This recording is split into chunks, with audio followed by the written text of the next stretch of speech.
Hello, hello, bonjour à tous, bienvenue sur ma chaîne YouTube Scrap de Patty 08. Alors on se retrouve aujourd'hui pour un petit tuto embossage à chaud. On reprend le rythme des petites vidéos.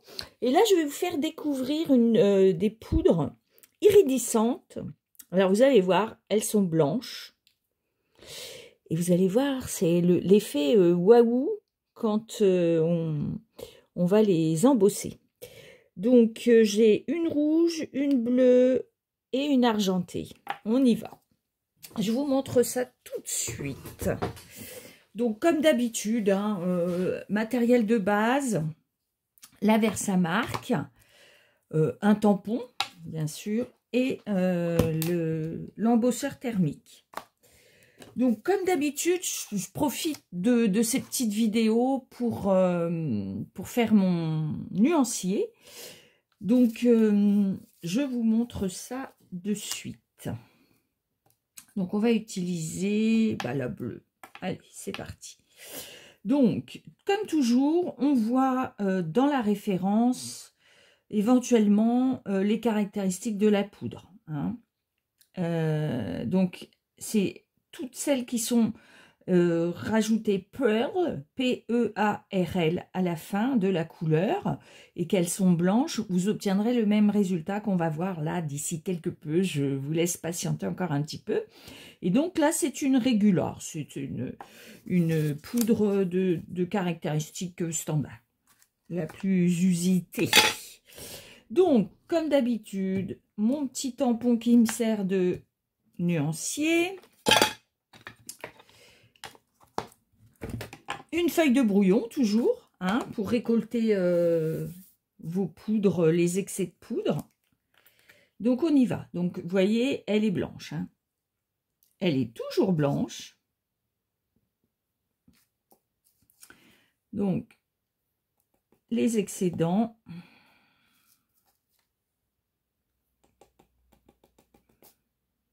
On récupère. Donc, on forme un entonnoir avec sa feuille de brouillon et on récupère les excédents. Donc, très peu d'utilisation. On utilise très peu de poudre. Lorsque l'on... Bon, si vous visionnez toutes mes vidéos, vous allez avoir l'impression que je me répète beaucoup, mais c'est ce qui est utile aussi pour apprivoiser la technique et que ça devienne une habitude. Donc, on va commencer par le blanc.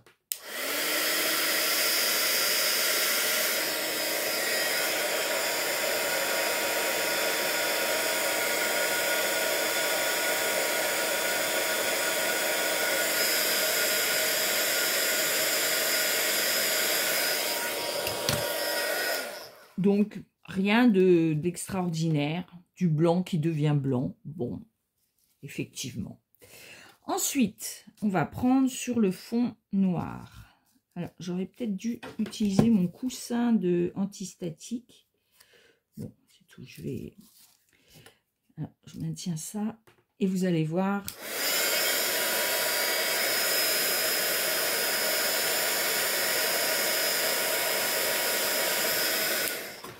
Donc, sur fond noir, vous obtenez, vous voyez, c'était la poudre bleue, la Blue Pearl. Et donc, effectivement, vous obtenez du bleu. Alors, attendez, je vais quand même vérifier. Voilà. Je surveille à la vidéo. Vous avez vu l'effet que ça donne, alors que sur du blanc. Voilà. Alors, ce que je vais faire, je vais prendre un papier bleu pour voir si ça a un effet différent sur du bleu. Faire cet essai. C'est pour ça que je teste en même temps que vous et ça permet. Je vais voir en ton sur ton ce que ça peut faire. Hop, on teste, on teste, on teste. Donc, le blue. Toujours pareil, poudre blanche.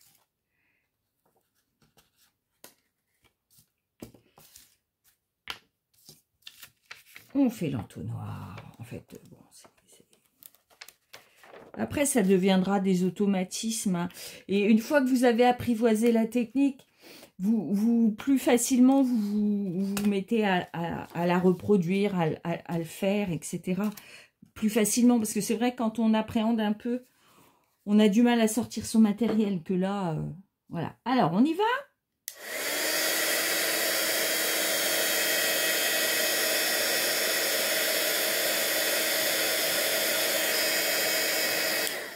Oui. Bon, vous voyez, sur un papier bleu, bon, ça fait bleu. Est-ce qu'on essaie sur une autre couleur? On va essayer sur du rose, voir si que donne le bleu sur du rose. C'est parti.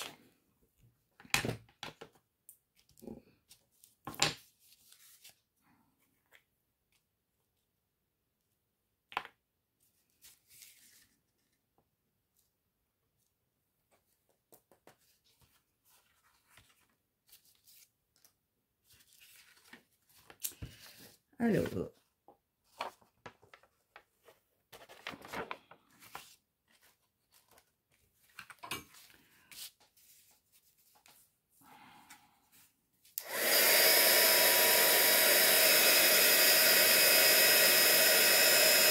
c'est très étonnant.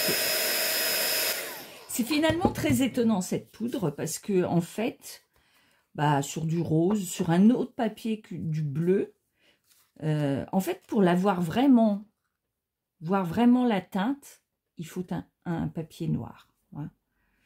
Bon, c'était intéressant comme expérimentation parce que, bah voilà, je teste en même temps. Hein, voilà. On n'a pas toujours toutes les infos au niveau des produits. Il faut expérimenter. Vous aussi, expérimentez chez vous hein, lorsque vous faites de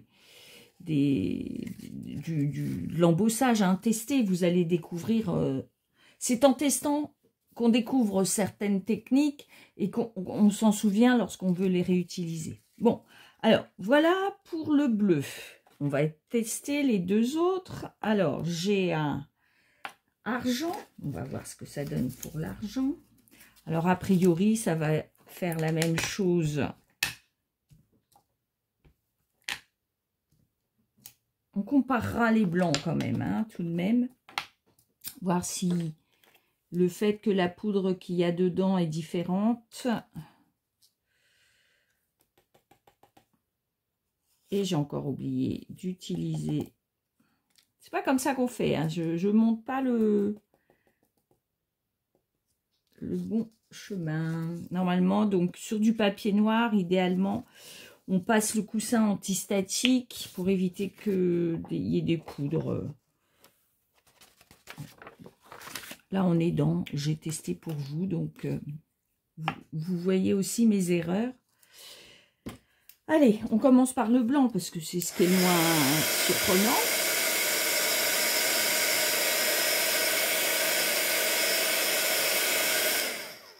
Voici le blanc. Et voici le noir.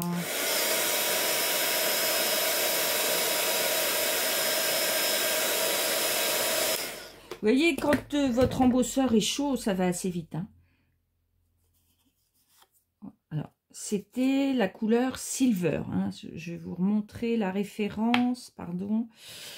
Donc, la Silver Pearl WE02R, donc de la régular, hein. Il y a R. Si c'est de la super fine, à la fin de la référence, vous avez SF. Et là, entre parenthèses, vous avez un T pour translucide, donc transparent. Hein. Alors, dans les autres, je ne sais pas si vous avez vu, j'avais présenté d'autres couleurs dans des précédentes vidéos. Parfois, quand vous avez translucide, c'est sur le noir qu'on voit le moins, en fait. Sur le blanc, ça reste très lumineux et sur le noir, ça devient transparent. Et là, pour tout ce qui est iridescent, toutes les poudres iridescentes, c'est-à-dire que ce qu'on voit là, la poudre, elle est blanche. Mais en réalité, elle apparaît de la couleur sur le noir, c'est celle qui est indiquée. Hein. Donc, on va ressortir le blanc, voir s'il y a une légère différence. Mais vous voyez, attends, je vérifie, voilà. Non, les blancs sont assez similaires. Hein. Donc, ça, c'est... Et puis, on va faire le rouge tout de même. Alors, est-ce que je fais le blanc, la poudre rouge sur le blanc? Allez, soyons fous. On se doute bien que sur le blanc, il ne va rien se passer. Mais bon, on y va quand même. Allez. Hop.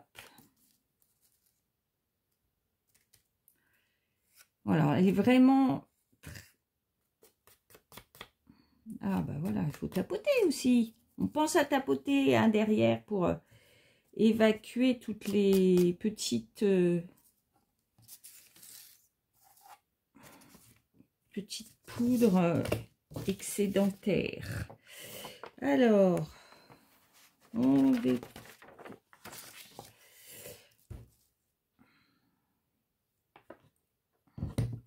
J'avais perdu mon bouchon. Alors, on y va. Donc, comme pour les précédentes, on attaque d'abord le blanc, sans grande surprise.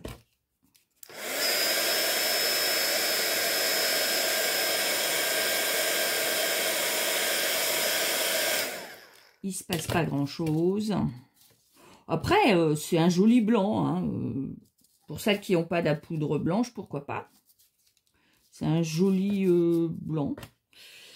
Et ensuite, on attaque le rouge.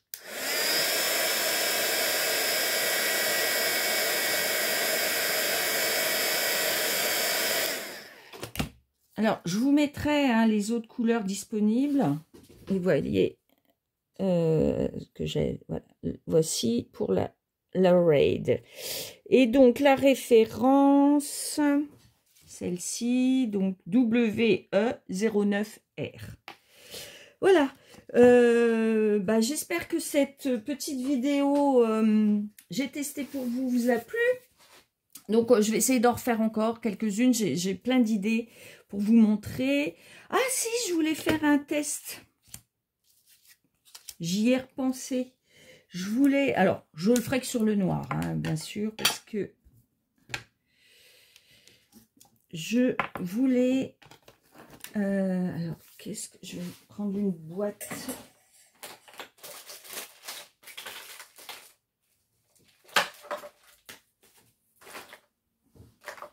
Je vais prendre une boîte vide. Parce que l'idée, c'était... Je m'étais dit, et si je mélangeais les trois couleurs, ou moins deux, voir ce que ça donne. Donc, je vais tenter ça. Parce que c'était aussi pour vous montrer qu'on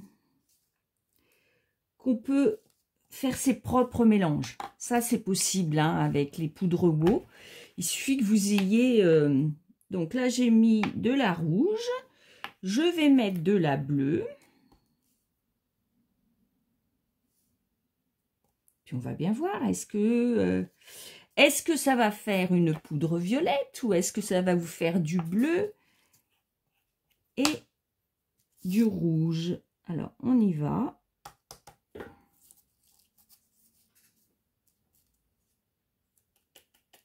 Attention. Voyons voir. C'est pour ça que je vous dis, si vous avez des idées de test, faites-les. Vous risquez rien, c'est pas grave.